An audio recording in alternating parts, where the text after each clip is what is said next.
Hey there friends, in this video I'm going to be showing you how to cut away a specific part of a video using DaVinci Resolve 21. So when you start up with the program, go ahead and click on create new project, and this is the screen that you're most likely going to see. So this is the cut window or the cut view, and this is where you're gonna want to be making most of your video cuts as well as arrangements in your timeline. Go ahead and get started by importing some media into the media pool. You can do so by dragging and dropping your videos into the area here at the top left hand side of your screen. Select the video you want to work on and just drag it into your timeline. So once it's there, you're going to be able to notice when you mouse over the edges, you're going to be able to remove, you're going to be able to cut the start or the end of it. But if you want to make a cut in the middle, it's a little less obvious in this screen.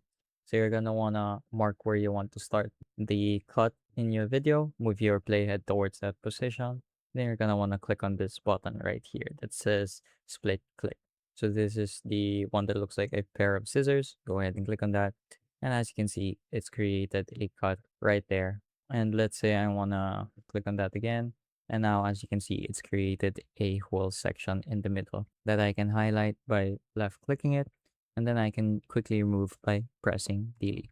So once that's done, it's going to leave an empty space. You can go ahead and delete that as well to make the timeline automatically adjust and fill any empty spaces. So it's really that quick and that easy.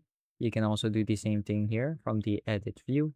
And if you'd like, you have to select the blade edit mode or the blade edit tool right here. So keyboard shortcut is also B if you are a fan of that. And you can do the same thing here. Just click on two places.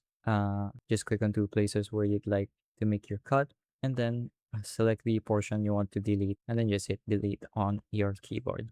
So really, really easy and really, really quick to do. That's pretty much it for this video though. I hope I was able to teach you something new and something useful.